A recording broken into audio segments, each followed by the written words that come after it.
Good morning, everyone. I'm joined by Stuart Ritchie, our new CFO, who joined us in January. So he's been pretty busy with everything that's been going on in the last few months running up to our year end. But Stuart's going to talk about himself a little bit more in his section later on. So I think most of you know me. I'm Claire, Milverton CEO. Few things we're going to cover off. I'll start off with an overview and highlights, then Stuart will take over on the financial performance, and then I'll be looking to the future. What's the key focus for FY24? Finalising with objectives and outlook, and then I believe we've got some time for some questions at the end. So just in terms of a quick overview before we get into the numbers, I really believe at 1Spatial we have a unique proposition to the market. We're a software and solutions company, and we're really helping our customer make critical decisions from data, but with a real specialism in location data. And it is more complex than standard data, for example, product lines. And we have our market-leading platform for location master data management, which I'll go through in a moment. But this unique proposition is where we are situated in the market with this LMDM, Location Master Data Management Solution, because we're at the intersection of two key global growing markets. We've got the geospatial information market, the GIS market, really very specialised on location data only, the likes of Esri and Ordnance Survey in that side. And then on the right-hand side in the purple, you've got the master data management market, a more mainstream IT market. Master data management there may do some basic spatial, but really around product and customers. And what we bring to the market is the best of both worlds for our customers. We're data agnostic, system agnostic. We can load location data, non-location data. But because we come from that spatial side, we really have fantastic technology which is patented and can process huge volumes of complex location data.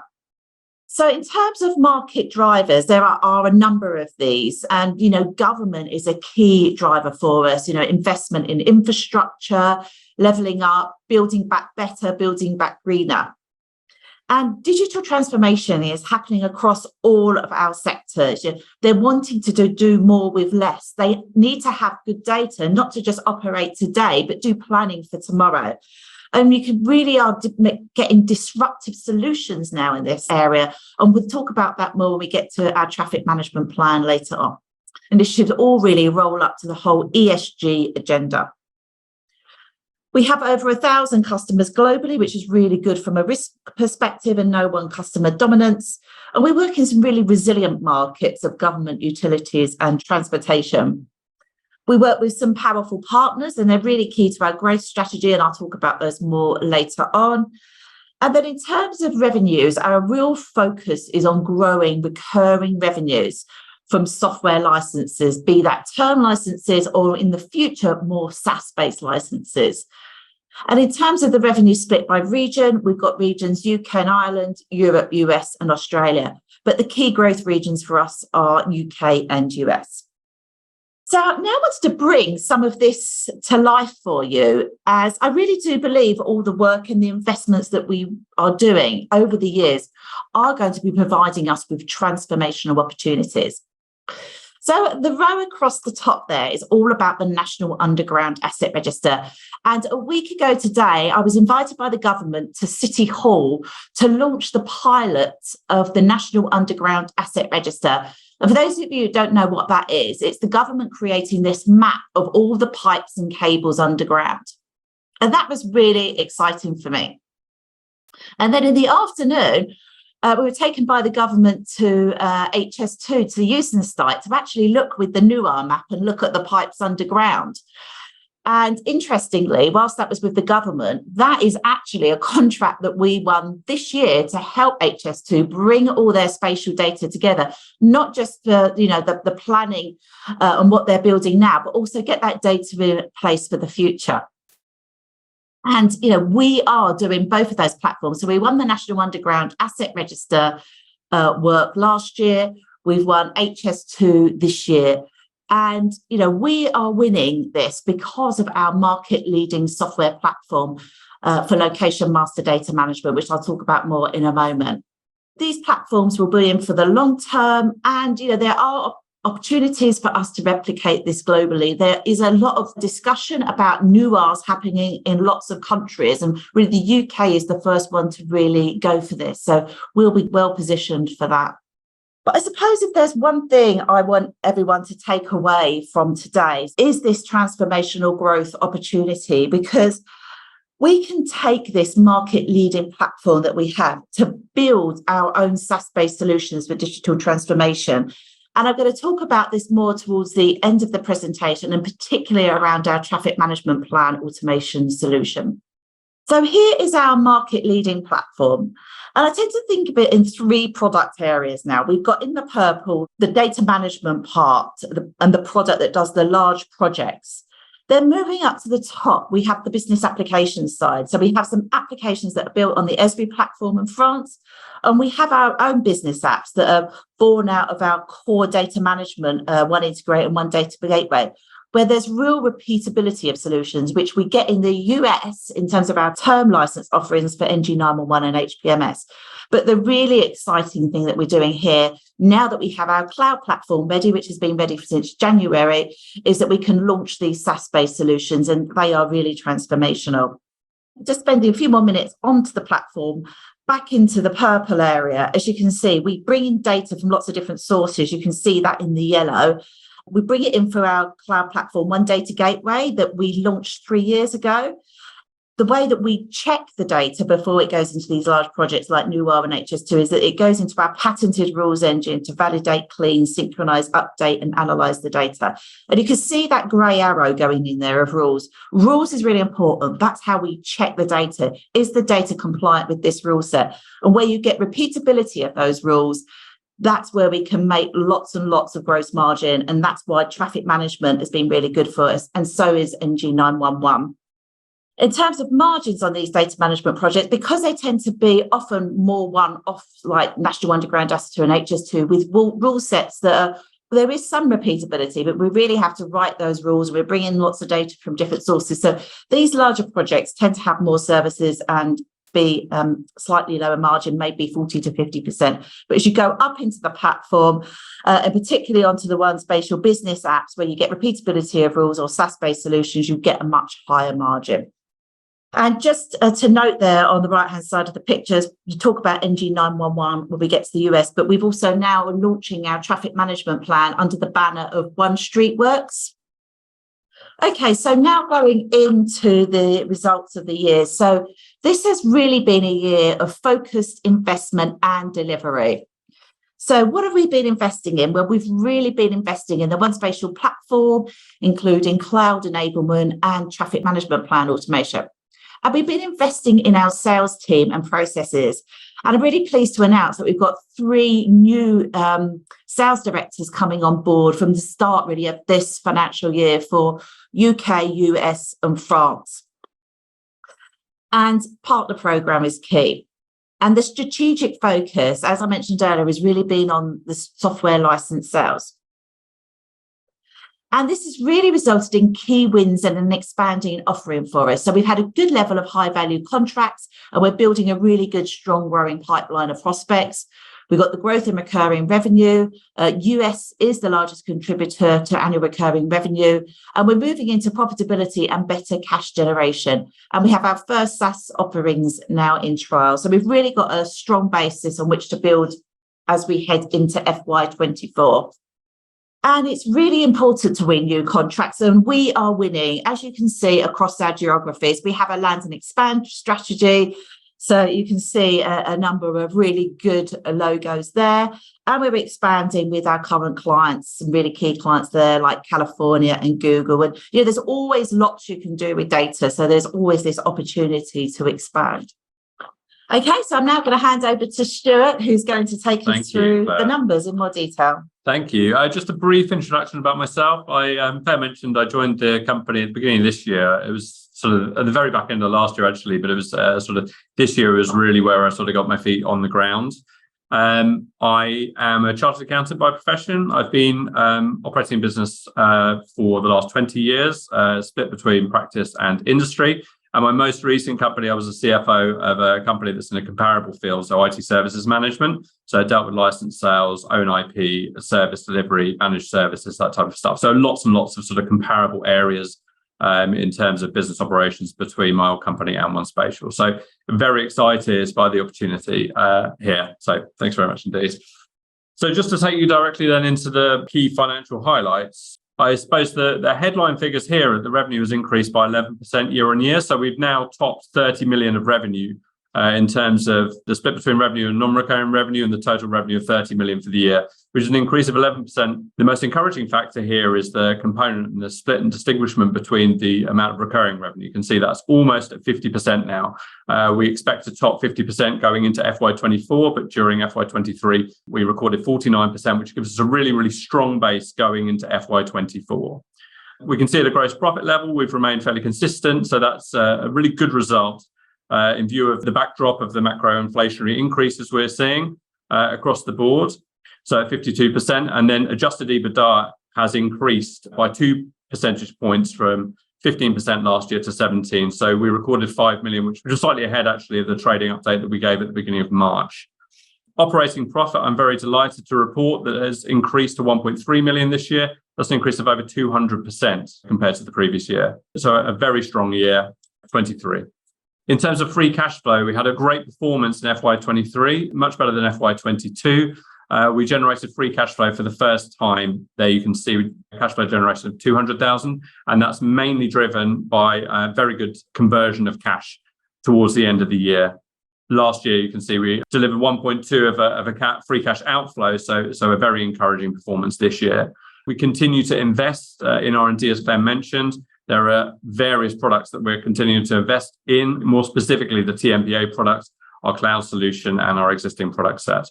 It's worth noting also that in addition to the free cash flow generation, we secured a banking facility that we notified you of in the middle of last year, so June 2022. That expires in June 2025, and it provides some additional headroom that can be called on if required. At the end of the year and actually up to date, that facility remains undrawn, but it's there for available liquidity if required.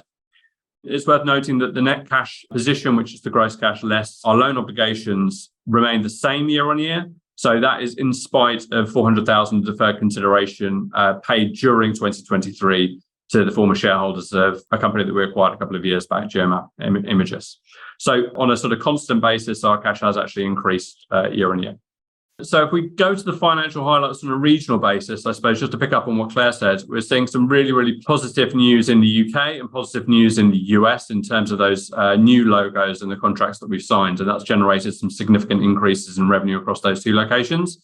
Australia continues to operate a more third-party model as a reseller, but we're looking to transform that business in future years to selling proprietary software. In spite of that, it still increased actually 11%, so double-digit increase in Australia as well. Europe operates a slightly different product mix, so its sales are slightly different. As we notified you during 2022, it's taking slightly longer to transition from the perpetual model to the term license model. But we have, as Claire mentioned, taken on a new sales director in France that's really hopefully going to accelerate that process going into 2024 and beyond. The most significant components of our revenue in the current year come from the UK and Europe, as you can see, with the US making up a small proportion, but with the building blocks that we've put in place, we would hope that that contributes to a much higher percentage of overall revenue going forward. So as I mentioned, the recurring revenue, if I just draw out the factors or main points here, we can see that recurring revenue has grown from 12.2 to 14.8. So those are the purple numbers on the right-hand side. And recurring revenue contributes to 49% of the overall revenue proportion in FY23, which gives us a really sound footing to go into FY24, particularly in view of what we're seeing out in the market in terms of inflationary increases. One of the key components of that is the term license revenue actually that's grown, and that a lot of that comes from the US, where we've got some very good contracts this year from some of the larger states. In terms then of the annualized revenue, we're looking at an increase of 2.4 million year on year. So a lot of that comes from the UK, the flagship projects that we have going on in the UK and the US, as I mentioned. The continued upward trajectory there is really in line with our strategic priorities and our growth plans. And actually, we've set ourselves up very well at the beginning of this year to continue to grow that during 2024 and beyond. It's notable that the US annual recurring revenue there is up from 1.4 million last year to 2.2. So really, really great performance for the US that year. In addition, around the renewals on our existing products, it gives us a lot of confidence with our existing products because the renewal rates has increased from 93 to 94%. So very well regarded, very well used, very well respected product set. So it's very encouraging. Okay, so if I were just to summarize, I suppose I've just summarized the FY23 position, but just summarize where we are now. As Faye mentioned earlier on, we feel like we're at a point of inflection. We are focused on increasing our SaaS offering and our cloud-based offering. That in turn is not only going to generate revenue, but it's going to generate good quality, profitable revenue. So you can see from the slide there, in the middle of the slide, we are where we currently are in terms of a revenue split.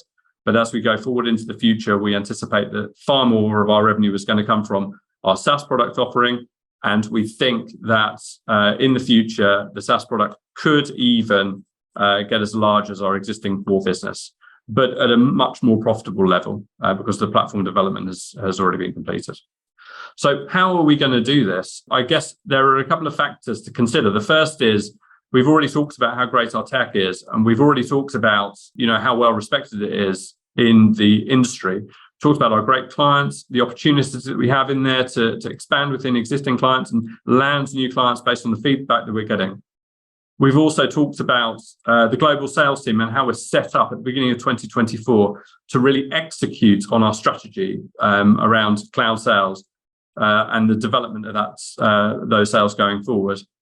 So there is a significant market opportunity for us across our core business and across the new elements of the cloud opportunities that we're seeing. We have developed a great pipeline and we hope to execute that on 24 and into 25. So in the medium term, our plan is to significantly accelerate our annual revenue growth and deliver the operational leverage inherent in our business model.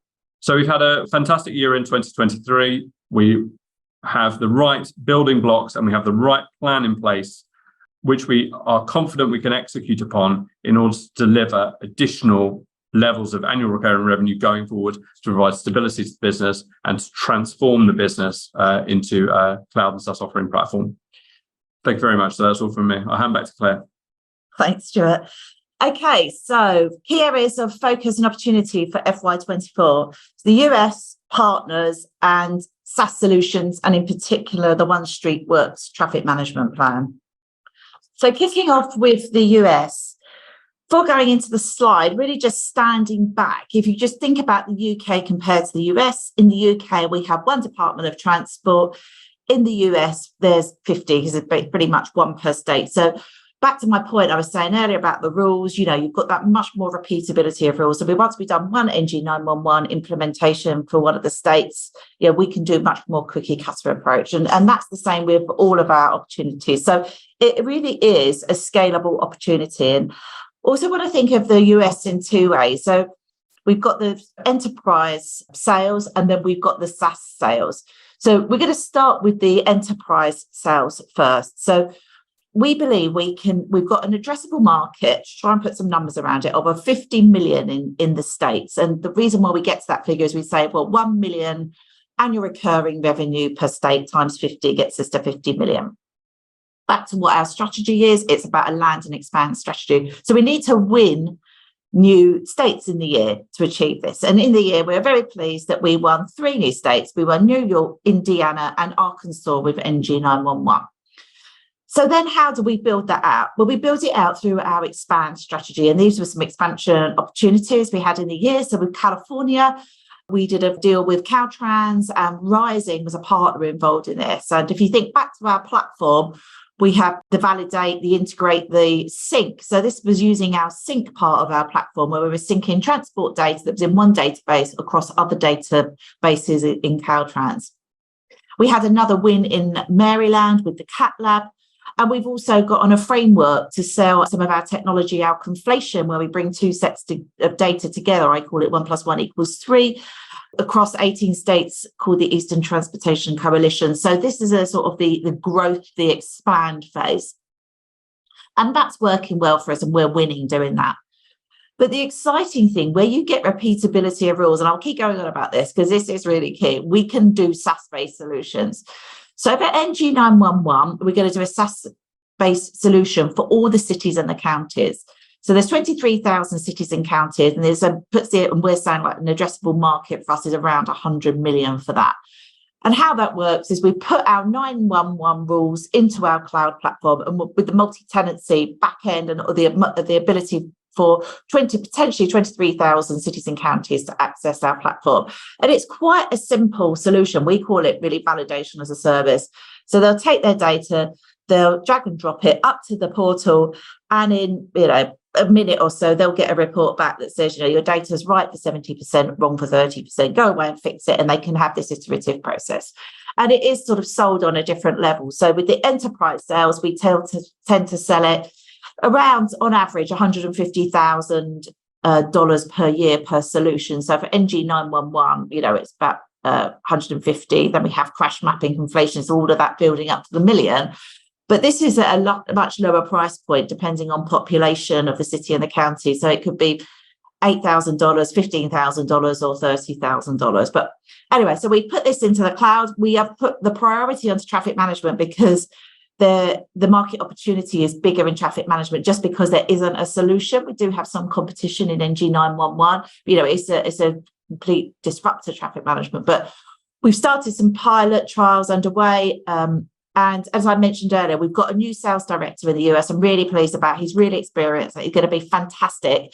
He's starting from just really started, and part of his opportunity is to really part of his role is to really build out that team. So we've put in our plan for next year. I think we've got 30 already in the US. We're now planning for 40. So we've put this additional investment in, including the sales director, but really wanting to build up the team to capture both on the opportunities at the States, but also to really focus in, because it's a really different sales proposition on this NG911. And we've got we've got the bones of that. He's starting to build that out with me, and I think we've got a really good opportunity there. So it's pretty exciting. And just to really remember, in 2017 we only had one client in the US, which was US Census, and now we have 30. So we have been scaling, but we need to do that more because the opportunity is big. Okay, so the second thing I said was growth with partners, and it is really key in two respects. So going back to that picture that I mentioned at the beginning, where we sit at the intersection of two key global markets, we need to, on the left-hand side, have links with these GIS and location data partners, Esri, Hexagon, Ordnance Survey, because with the solutions like Nuo and HS2, you're bringing in data from lots of different sources or lots of different systems. So we still need to have one foot in that camp because we really need to understand it. And that's where a lot of our heritage has come from, and why we've got a really good spatial data platform. So that's really good. But in terms of market access, the right-hand side is really important for me. This is where you have like the mainstream master data management companies or mainstream IT companies like CGI, IBM, and things like the National Underground Asset Register. We wouldn't have won that without Atkins, because we just can't get on the framework. So these big digital transformation projects are often put out frameworks we're not on, because you've got to be a Deloitte or an Accenture. So really investing in those right-hand side partner relationships is really key. And we've got Warren, who's now been with us for just over a year, actually, who joined us from our IBM, is excellent at growing this. But we've got some really good new partners in the year. We've got Rising, who we won the Caltrans contract on, CGI. So we're on so CGI won a strategic framework with the Home Office for 123 million. I think there's been quite a lot of changes at the Home Office, so that seems to be getting pushed out to the right. But as I understand it, the work from that will hopefully start fairly imminently. So that's really great, getting in with CGI into the Home Office. And we've also been put onto the Atos Horizons program for SMEs. And I know at the moment we're working quite well with them in the US on quite a number of prospects, which is really exciting. And just really finishing off there, the quote from Atkins. So we are working really well with these partners. And I think the thing with them is there's no real overlap in what we do and what they do. They do their non-spatial and then they bring us in. So it is really a 1 + 1 = 3 relationship there, and something that we really do need to continue to grow on. Okay, so here's the moment we've all been waiting for. So, we've got good foundations in our company. We've got good growth. We've got building really good annual recurring revenues. But we really do believe now we've got our SaaS platform, we can build a lot of SaaS-based solutions using rules. But the one that we've really been investing in over the last 4 to 5 years since I've been CEO, because there was such a transformational opportunity, is 1Streetworks with traffic management plan automation. So just to give you a little bit of background of what this is, if you're a utility company and you need to dig up the road, you have to send in a plan to the local authority that says you're going to put these cones out, these traffic lights, and they have to rubber stamp it and say, yeah, that's fine. You can go and dig up the road. And what our solution is doing is creating these traffic management plans in an automated way in 2 minutes. And we've got a video shortly coming up, so I won't spoil the video, but it'll hopefully give you a flavour of it. But just before going to the video, I really just wanted to show you how it is. This is a bit of an architecture diagram there, how we're using our platform to build this solution. So in terms of at the bottom, if you remember, we bring in external data. So the data that we're bringing in this solution is data from Ordnance Survey, which is the main data set where all the roads and the properties are.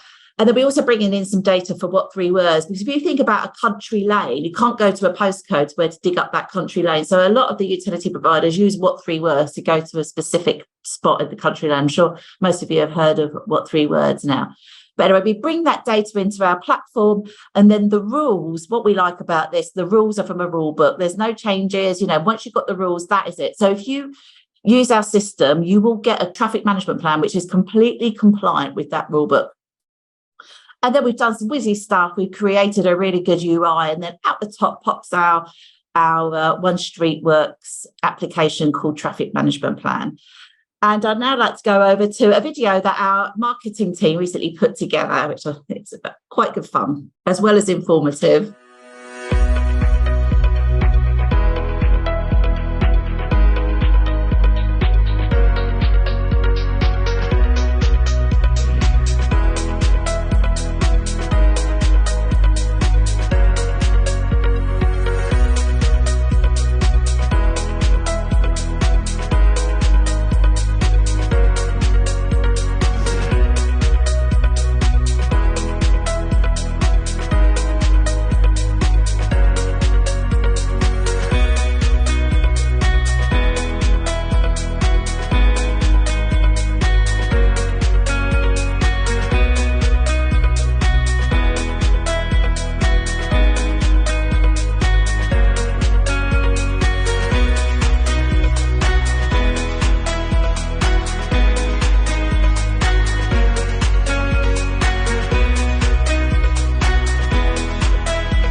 Just to recap a couple of key points. So it really is the first solution in the market to automate the production of traffic management plans. It ensures compliance with the rules, saves time, money, and addresses workforce, resource and skills issues. And it's a 250 million market opportunity in low-speed roads. So we envisage that's currently costing at least 500 million to do it manually, not considering all the fines and the other things that are causing costs to these utility companies for not having compliant traffic management plans. So the way that we get to that number is 2.5 million for the low-speed roads times £100 a plan, basically. So yeah, this solution has been in development, especially it stopped a little bit while we're doing COVID, but really at it for 3 years. And we've really been through this in terms of rigorous review. Now, since we soft launched it back in November at the Highways event, we've had huge interest from all technical users on it. It's absolutely been positive. And we're now at procurement stages with sort of paid trials and initial sales. And we really have got a significant pipeline of opportunities in place. I was at an event yesterday called the Hawk event, and it was taking place in Manchester. And it really gets streetworks community together, and particularly local authorities. And we managed to get 3 minutes on the stage just before the break. And Andy Fennell, who's the managing director of the streetworks, said, I only need 3 minutes because we can do a traffic management plan in 3 minutes. And when we did it live, we didn't have like a demo already set up. It was live in front of them. And when they saw this traffic management pop out, in 2 minutes, which sometimes could take them days, they were amazed. So at the break, we had 20 people on our stand in the 20-minute break. So the marketing lady, we were busy capturing all of their so it really is, everybody that sees it wants it. And I think that really interesting stat that was on the video, that is real life. So we were doing a trial and demonstration with one of the traffic management companies, and he was a very competent traffic manager. And he said on average, he would probably manage to do 9 plans in one day. We sat with him and we did 15 plans in 1 hour with him. So that just shows the power of it. So this is really, the exciting transformational piece for it, because it is pure SaaS. It'll be no service revenues, quick to access, one platform. Yeah, and the gross margin levels on this will be 80 to 90%. So to finish off then, what are our objectives and what's the outlook? So we've got few things to do. First of all, really capitalise on TMPA in the UK and the considerable opportunity in the US. We've taken on 3 sales directors in this new year. We've got lots of investment going into the US, increasing our workforce by about 25%. We just got to get on with it because the opportunity is there. We're going to continue our investment in our platform and, actually our next SaaS opportunities, but also traffic management plan. There's high-speed roads. We then want to take that into Canada because there's similar rules out there to the UK. We want to maintain and expand our partnership strategy in all key geographies. And obviously, we want to grow all the financials in a really good, positive way. And you think, having Stuart on board is transformational for us as well. We're going to do an amazing job together. So we're really excited. So just in terms of outlook, we had a good performance in FY23, some good wins, and we've got really good confidence for future growth. Trading a new financial year has begun positively, and we've got a really significant growing sales pipeline, particularly with the traffic management plan. We are looking at utilities that are doing 90,000 plans. And we're continuing to grow our annual recurring revenue and backlog of revenue. And that's really good to have that with this challenging macro environment. And, we are increasing investment to accelerate the scale up of the same sales team to really capture this substantial opportunity that we have both in the US and with traffic management plan. So I think that's it for me, and over to questions. Tremendous. Thank you very much. And we've got a question from Kieran Donnelly from Liberum. Congrats on the results for this year. Couple questions from myself. I guess just in terms of your comments around the pipeline of opportunities, I wonder whether you could just give us a bit more detail around the opportunities when you break them down by US partners and traffic management, and just kind of get a sense of where the bulk of the opportunities lie in terms of the pipeline that you're seeing. Secondly, just on traffic management plan again, I believe you've been doing some early trials. Could you just give us a sense of how those trials have been going? And I guess in terms of what you anticipate a regular sales cycle, I know it might be difficult to comment on that, but just what your sense is in terms of the sales cycle. And then just the investment that's gone into traffic management plan. You've discussed some other opportunities, high-speed road, Canada, for instance. The incremental investment to access those opportunities, could you give us a sense of what that might be, or is it smaller, given you've obviously done a lot of work on the platform already? Cheers.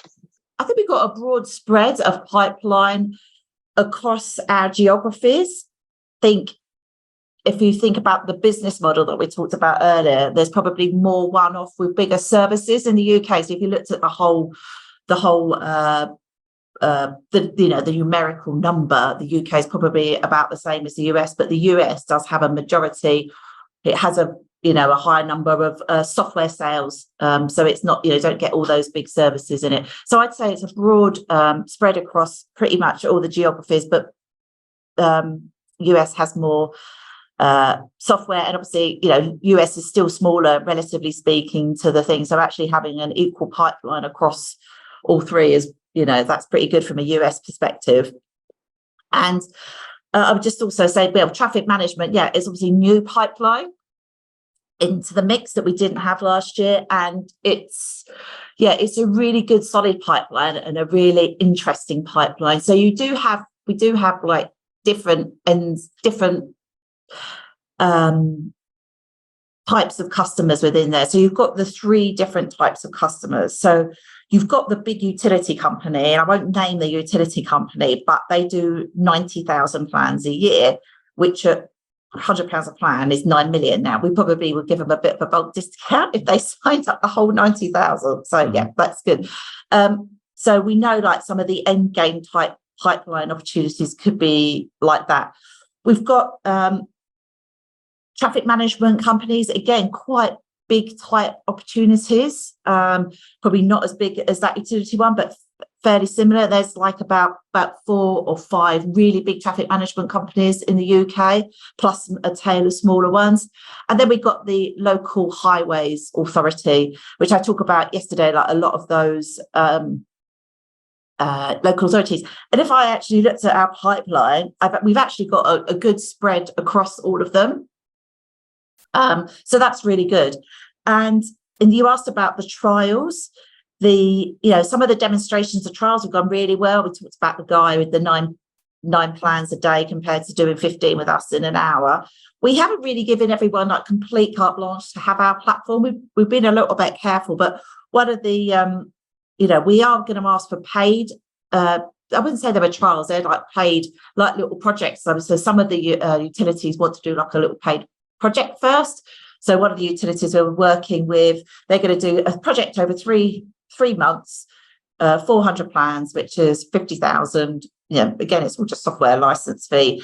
They're going to do sort of new connections in the county of Surrey, and just keep using that, seeing how it's all going. So there is a real mixture in our pipeline. There's trials, there's bigger opportunities, there's all different. So actually, from a risk perspective, it is actually quite good. And the ones where they're already doing traffic management, it's going to be, in some ways, it is quite just, we got to change out people and processes and put something in. So even though it's a slam dunk, you would just use our technology and platform, it's cheaper than everything else out there. There's going to have to be a bit of change management in some of these organisations. So we need to be able to work with them on that. But, at the end of the day, everybody wants digital transformation. And what time is better than now, where you can redeploy heads to a different part of the business, and you can get really quick wins. You can get more efficiencies, less people to have to deal with, less fines. If you go through all the value proposition, it is a bit of a no-brainer. But there is a bit of process. So I see some of the pipeline in traffic management being longer to close out than, say, others. But I think we've got a good spread, actually. So fingers crossed, we'll have some interesting ones starting to come through soon that we'll be able to share. Yeah, I would just add just a couple of comments to that, Claire, just from the discussions that we've had. So what we've heard anecdotally, and based on the discussions that we've had with the traffic management companies, is that they're currently experiencing bandwidth issues. So hopefully, we're confident that our solution will be able to sort of relieve these bandwidth issues, free people up to enable them to be redeployed. We've also restructured our sales team somewhat, and we've got our utilities team working specifically with utilities companies with whom they already have existing relationships. So we're hopeful that we can leverage the network there to sort of close some of these opportunities sooner than we would otherwise be able to. So just a couple of those really good points. They're really good points. And then you said about the investment to TMPA into the platform to extend it further. So to be honest, we've done the bulk of the work now. To extend it to high-speed roads is not that major. There's more volume of plans on the low-speed roads. So high-speed roads is easier. We think it will be a few months of work. But then into Canada, again, we've got the platform, going back to the architecture diagram, what we will need to do for Canada, whilst the rules are similar, we do need to do some changes. So there have to be, I'd have thought maybe 6 months of work there to at least get something going. But yeah, we've got plenty to get on with in the UK, but yeah. But we will. Yeah, and we will still do actually more and more, because we must get into some of the edge cases now of the traffic management solution in the UK. So the more and more we can build into it, when we were at Hawk yesterday, they're talking a lot about collaboration and the fact that, at the moment they send around PDFs, which across all the different stakeholders that do traffic management, the fact that they'll just be able to open a PDF or a top book on site, the same as what the local authorities got, there's all these sort of add-ons that we haven't even really talked about today that we do actually offer via our platform now. And in the very near future, we've got some other exciting things they're putting into it. And we'll go to Harry Evans at Singers. Forgive me if this is a little bit of a basic one. I was wondering if you could help me understand what you're saying, and appreciate it's early days, but you're saying that it seems like that the value or the ARR from your SaaS solution, potentially your traffic management, could materially exceed what you're currently achieving with, let's say, one data gateway or one integrate. So I was just hoping you could explain that a little bit in terms of that potentially material, how are you providing materially greater value to your customers, or would it be relevant to a greater number of seats in those potential customers? So just question, just understand how that the average side could increase. Without shadow of a doubt, it could end up being equally the size of our current business within a few years if we get the traction that we think we do. And you have to remember, it is still underpinned by our core technology. So we've been able to create this because of our patented rules engine, 1Integrate, which can take complex spatial data and apply rules to it. You can't create traffic. The way it creates these traffic management plans is amazing, because it's how it's all spatially referenced to the curb and the size of the road and all sorts of things. I couldn't go into it all. So remember that it's still part of that. But what we want to do as a business, we know we've got this secret sauce, and we are still investing in our secret sauce of 1Integrate, one data gateway. I can't explain to you how important the sort of bringing in the data from all the traffic management companies is all coming through the one data gateway, but it's just labelled up traffic management plan with a nice UI, and all the bit that's going behind the scenes where it brings in ordnance survey data, we're still using 1Integrate. So we've got to keep the core. And we still want to do, there's so much more we can still do with the core. There's data explosion and data broking happening on across the UK and the US, which is another thing I'm not even going to talk about today, but a big opportunity for us.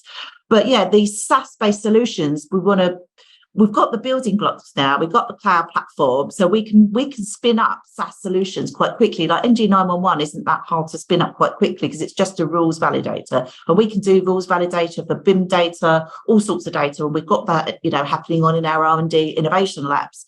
But yeah, so it is really different, because when you buy a traffic management plan, you don't buy 1Integrate, you don't buy one data gateway, you're buying, you're going in through the web, you're entering a couple of bits of information about the date that you want to do the plan, some very, very basic high level bits of information. You press go, and in 2 or 3 minutes through the web, you've got your output. That's what you've paid your £100 for. Thank you very much. I'm done.